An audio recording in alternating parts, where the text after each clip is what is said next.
Curhatan Vena ke anak, Ferry jadi kayak anak kecil sejak menikah. Anak Vena Melinda bercerita ibunda pernah singgung perubahan sikap Ferry Irawan setelah menikah.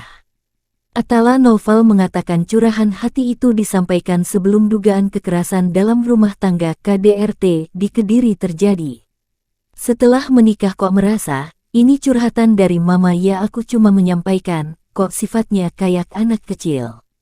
Jadi ambekan, cemburuan berlebihan, kata Atala di podcast Denny Sumargo beberapa waktu lalu. Setelah menikah baru kelihatan nih sifatnya kok begini tiba-tiba, kata Atala, mengutip curhatan Vena Melinda. Hal serupa disampaikan Verrel Bramasta, anak sulung Vena Melinda dari pernikahan dengan Ivan Fadila. Berdasarkan cerita Vena, kata Verrel, Ferry Irawan main fisik setelah resmi menikah. Perubahan tersebut yang kemudian disebut Vena merasa dirinya telah salah memilih pasangan. Katanya dari sebelum-sebelumnya sudah merasa salah pilih, pas mama ngerasain kok mainnya fisik ya. Itu setelah menikah, kata Verrel. Pernyataan itu memperpanjang ucapan-ucapan Vena Melinda yang baru saat ini dirasa anak sebagai kode perangai Ferry Irawan. Atala pada awal pekan ini bercerita Vena sempat menyinggung perilaku Ferry di depan keluarga tapi sambil tertawa. Sehingga, ia merasa saat itu sang ibu hanya berguyon. Aku sempat liburan bareng kan, terus mama suka bercanda omongnya, tapi kayak aku sadar itu berulang kali bercanda begini, kata Atala dalam Pagi-Pagi Ambyar Trans TV, Senin 16/1. Saat itu mama kan manggilnya masih Abi. Omongnya kayak begini, Abi kok bisa romantis banget kalau di depan keluarga, tapi kalau berdua kok galak banget ya, tiru Atala soal omongan ibunya. Tapi sambil tertawa, jadi aku kan mungkin kurang peka. Aku mikirnya cuma joke aja, lanjutnya. Hingga ketika Vena Melinda benar menjadi korban KDRT hingga hidungnya berdarah-darah dan disebut sudah terjadi dalam beberapa bulan terjadi, Atala mengaku kecewa dengan Ferry. Kekecewaan itu muncul sebab Ferry telah melukai sang ibu dan menjadi bukti telah melanggar janji yang diberikan kepada keluarga sebelum menikah dengan Vena Melinda. Atala bersama Verrel pun kini menegaskan menolak Vena Melinda kembali dengan Ferry Irawan. Enggak setuju balikan, kata Verrel. Enggak lah, Atala menimpali. Atala pun meyakini tak ada lagi peluang bagi Ferry Irawan untuk bersama dengan Vena Melinda. Kayaknya untuk balikan enggak mungkin sih, karena abis ini mau ke perceraian, kata Atala.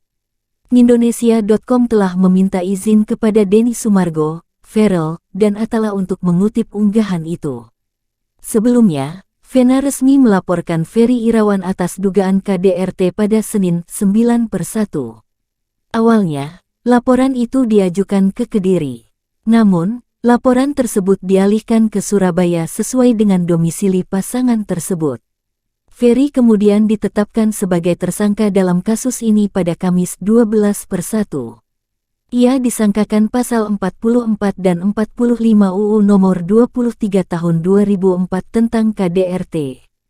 Tak sampai sepekan, tepatnya pada Senin 16/1 malam, Ferry Irawan resmi ditahan penyidik Direktorat Reserse Kriminal Umum Ditreskrimum Polda Jawa Timur terkait kasus dugaan kekerasan dalam rumah tangga KDRT kepada istrinya Vena Melinda.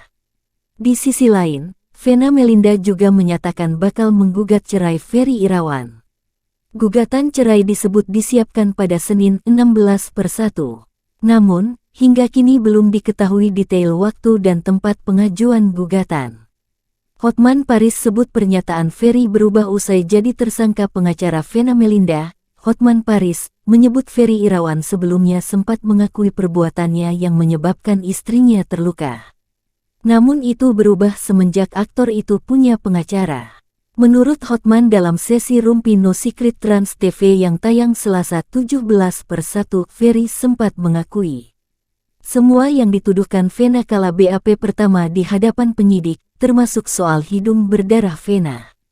Di BAP pertama waktu dia masih sebagai terlapor, sebelum jadi tersangka, Ferry mengakui bahwa memang darah itu karena dia punya jidat ditekan ke hidungnya Vena, kata Hotman. Dan itu dia Ferry tanda tangani, jadi di BAP pertama diakui itu tuduhannya daripada si Vena itu. Sesudah jadi tersangka, sesudah ada pengacara, jadi berubah, lanjutnya. Hotman juga menjawab pertanyaan Feni Rose soal upaya Ferry Irawan bertemu dengan Vena Melinda.